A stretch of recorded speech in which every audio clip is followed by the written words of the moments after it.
గురవే సర్వలోకానాం విసజే భవరోగిణాం నిదయే సర్వవిద్యానాం దక్షిణామూర్తయే నమః.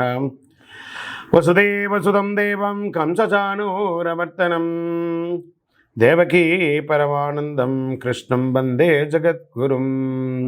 సద్గురుకులదేవతాభ్యో నమః.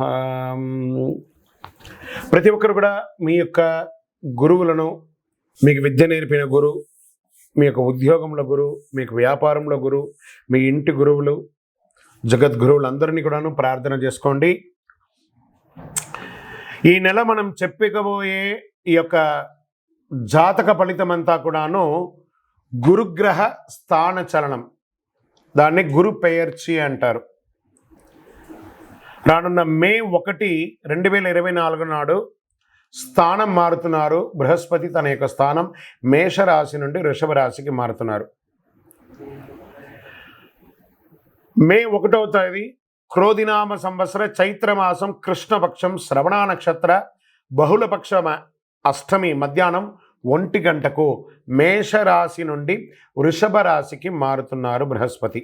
దేవగురువు అయినటువంటి బృహస్పతి గురు భగవానుడు మేషరాశి నుండి అసుర గురువు అయినటువంటి శుక్రుని యొక్క రాశిలోకి మారుతున్నారు వృషభంలో.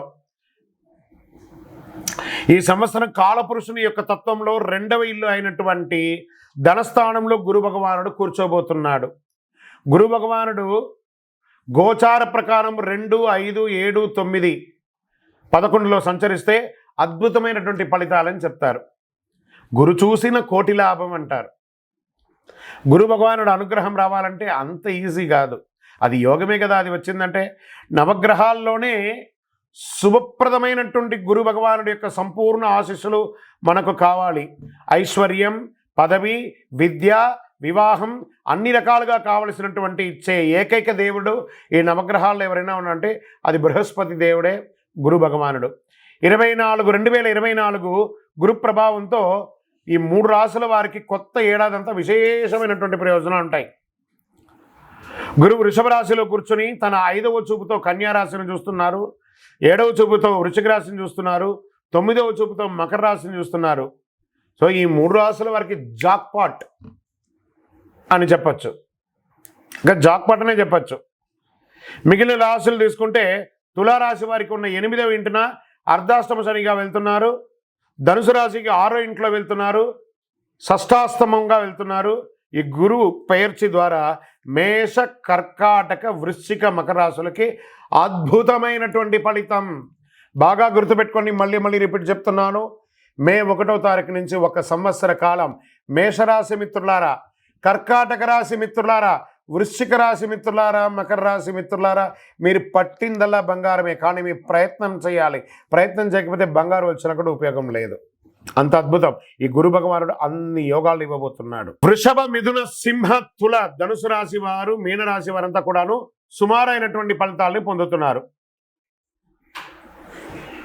గురు పెయర్చి అనేది గురుస్థానం సంవత్సరానికి ఒక్కసారి జరుగుతుంది.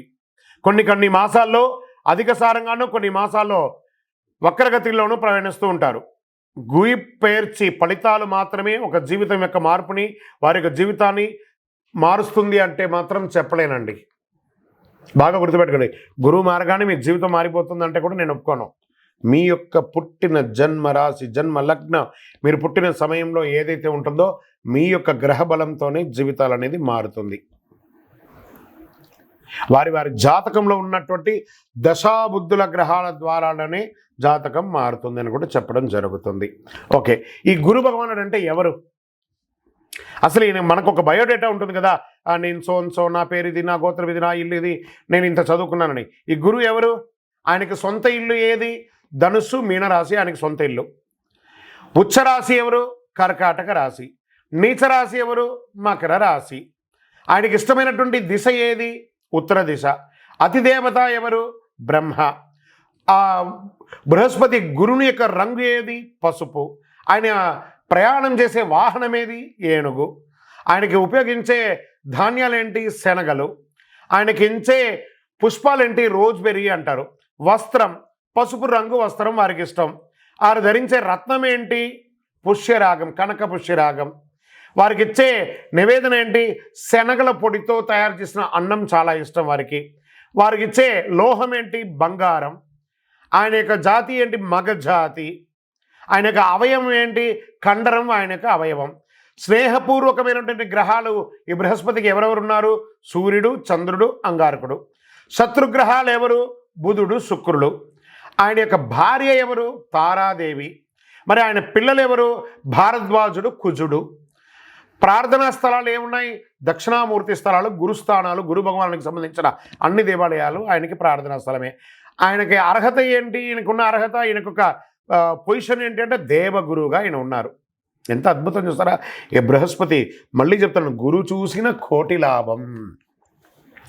సరే, ఈ యొక్క బృహస్పతి యొక్క అనుగ్రహంతో ఈ 12 రాసుల వారికి, ద్వాదశ రాశుల వారికి ఈ సంవత్సరం ఎలా ఉండబోతుందని ఒక్కొక్క రాశిగా మనం తెలుసుకోబోతున్నాం. ప్రపంచంలో అన్ని ప్రదేశాల్లో నివసించే మకర రాశి మిత్రులారా, మీకు ఈ గురు పేర్చి గురు స్థాన మారణం 2024లో గల ఫలితాలు ఏంటో, ఒక సంవత్సర కాలం ఫలితాలు ఏంటో చూద్దాం. శనిదేవుడు రాశినాథునిగా ఉన్న మకర రాశి మిత్రులారా, మీరు వాదించడంలో స్థితహస్తులు, దేన్నైనా వాదిస్తారు. మీకు ఈ గ్రహస్థితి ఎలా ఉంది? సుఖస్థానం నుండి పంచమ పూర్వపుణ్యస్థానంకు కదులుతున్నాడు. మీ భాగ్యస్థానం, లాభస్థానం, రాశిస్థానంగా చూస్తున్నాడు. ఈ గురు సంచారంలో అలసత్వం మారుతుంది. మీరు స్పష్టంగా ప్లాన్ చేసుకొని మరి వెంటనే పని చేయండి. మీరు మీ కింద ఉద్యోగులకి ఉత్సాహం మరియు ధైర్యాన్ని అందిస్తుంది. సుఖం మరియు లాభాలను సమానంగా అనుభవించే పరిపక్వత్వం మీకు లభిస్తుంది. మనోహరమైన ప్రసంగం మరియు తెలివైన నడక మీ విశ్వాసాన్ని చూపుతుంది. అందుబాటులో ఉండవలసిన స్వయంచాలకంగా అందుబాటులో ఉంటారు. కోర్టు వ్యవహారాల అనుకూలమైనటువంటి తీర్పులు ఇస్తాయి. గృహంలో వివాహం వంటి శుభ కార్యక్రమాలు జరుగుతాయి. పిల్లలు పుడతారు. రాజవంశం పెరుగుతుంది. కుటుంబ సభ్యులు మరియు బంధువులు పూర్తి సహకారం అందించి మీ చేతుల్ని బలపరుస్తారు. ఏ విషయంలోనూ తొందరపడకండి. తప్పులు చేసిన వారితో చేరవద్దు. అసాంఘిక కార్యక్రమాల్లో పాల్గొనవద్దు. నగదు ప్రవాహం ఎలాంటి తగ్గుదల ఉండదు. అనవసరపు ఖర్చులు రావచ్చు. మీ ఆరోగ్యాన్ని జాగ్రత్తగా చూసుకోండి. వైద్య ఖర్చులు తలెత్తే అవకాశాలు ఉన్నదని శ్రద్ధ వహించండి. బంధువులు చిన్న చిన్న విషయాన్ని కూడా పెద్ద చేస్తారు కాబట్టి జాగ్రత్త పడండి. వ్యాపారంలో తప్పటడుపులున్నా దాన్ని సవరించుకొని అద్భుతమైనటువంటి కాలంగా మార్చుకుంటారు. ఆలయాల్లో జరిగే ప్రత్యేక పూజలకు హాజరవుతారు. ధార్మిక ఉత్తేజం పెరుగుతుంది. మీ సోదరులు మరియు సోదరీమణుల మధ్య విభేదాలు పరిష్కరించుకుంటారు.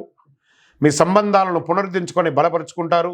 ఉద్యోగస్తులు మీ పనిలో ఉన్నతాధికారులు కాస్త ఆలస్యంగా పరిశీలిస్తారు కాబట్టి ఓపికగా మరియు బాధ్యతగా ఉండే మీకు మంచి సమయం వచ్చినట్టే. పనిలో సంతృప్తిని పొందుతారు. మీరు విదేశాలకు ప్రయాణం చేస్తారు. సహ ఉద్యోగులకు సహకారం అందుతుంది. మీ ఆఫీసులో మీ యొక్క హోదా పెరుగుతుంది. వ్యాపారులు తమ శ్రమకు తగిన లాభం పొందుతారు. కొత్త వ్యాపారంలో నిమగ్నమై ఉంటారు. ఇవ్వడం, పుచ్చుకోవడం, స్వీకరించడం ద్వారా సాఫీగా జరుగుతుంది. చిన్నపాటి ఇబ్బందుల తర్వాత కొత్త లీజు లభిస్తుంది. కొందరు పశువుల ద్వారా మంచి లాభం పొందుతారు. పాల వ్యాపారం ద్వారా లాభం పొందుతారు. వ్యవసాయం ద్వారా లాభం పొందుతారు. రాజకీయ నాయకులకి కొత్త కార్యక్రమంలో పాల్గొంటారు. పదవులు వచ్చే అవకాశాలు ఉన్నాయి. ప్రజాక్షేత్రంలో వెళ్ళేటప్పుడు మీ కింది కార్యకర్తలు మిమ్మల్ని ఇబ్బంది పెట్టినా మీరు వారి యొక్క మనోగతం తెలుసుకొని వారికి కావాల్సినటువంటిని నెరవేర్చండి. మీ కీర్తి మరియు ప్రతిష్ట పెరుగుతుంది. చేతి వృత్తి వాళ్ళకి, కళాకారులకి పాత ఒప్పందాలు రద్దు చేయడంతో చిన్న చిన్న ఇబ్బందులు వచ్చి కొత్త ఒప్పందాలు వేసుకుంటారు. అభిమానులు, కళాకారులుగా ఉన్న వాళ్ళకి అభిమానులు పెరుగుతారు. మీరు కష్టపడి పని చేయవలసి ఉంటుంది. తోటి కళాకారులు మీ ప్రయత్నాన్ని అభినందిస్తారు. కొన్ని అవకాశాలు కూడా వస్తాయి. స్త్రీ పురుషులు ఇరువురు కూడా తమ భార్య భర్తలు ఒకరినొకరు మెచ్చుకుంటారు, అప్రిషియేట్ చేసుకుంటారు. దీంతో కుటుంబ ఐక్యత పెరుగుతుంది. విద్యార్థులు చదువుల్లో మంచి లాభాలని, మార్కులు పొందుతారు. తల్లిదండ్రుల మద్దతుతో అవసరాన్ని తీరుతాయి. స్నేహితులు సహాయం చేస్తారు. కష్టాలన్నీ తొలగిపోయి జీవితంలో సుఖ సంతోషంతో జీవిస్తారు. మానసిక గందరగోళం తొలగుతుంది. ప్రతిఘటనలు మాయమవుతాయి. మీ వాక్కు మాధుర్యం వల్ల చేసిన పని పూర్తిగా అనుకూలంగా మారుతుంది. శుభ ఫలితాలని పొందుతారు. ఈ సంవత్సరం అంతా యోగం అండి, అద్భుతం. ఇక డిఫెన్స్ వారికి, పోలీస్ వారికి, వైద్య రంగం వారికి, అన్ని రంగాల వారికి కూడా చాలా ఈ యొక్క విద్యలో లెక్చరర్స్, ప్రొఫెసర్స్, టీచర్స్ ఉన్నారు చూసారా, వాళ్ళకి కూడా యోగంగా ఉందట. గోచార గ్రహస్థితి ప్రకారం మీకు చెప్పడం జరిగింది. ఇంకనూ మీ యొక్క వ్యక్తిగత జాతకం తెలుసుకోవాలి అని అనుకుంటే మీ పరిసర ప్రాంతాల్లో ఉన్న సద్గురుని సంప్రదించండి. లేదా మా ద్వారా తెలుసుకోవాలనుకుంటున్నారా, ఈ కింది నంబర్కి మీ పేరు, వాట్సాప్లో మీ పేరు, date of birth, time of birth, place of birth WhatsApp చేయండి. కాల్ చేయకూడదు. ఈ సంవత్సరం మీరు చేసుకోవాల్సిన ఒక చిన్న పరిహారం కూడా ఉంది. ఆంజనేయ స్వామి వారికి వెన్న నైవేద్యం పెట్టండి. ప్రతి శనివారం నమస్కారం చేయండి. ఒక ఆకు పూజ చేయండి. మనసులో ధైర్యం పెరుగుతుంది, చాలా ధైర్యం పెరుగుతుంది మీకు. గరిక సమీపంలో ఉంటే గరికను తీసి వినాయకుడికి పెట్టండి. ఇంకనూ సకల దోషాలు తొలగడానికి శ్రీ మహాగణాధిపతయే నమః అనే ఒక మంత్రాన్ని పారాయణం చేయండి.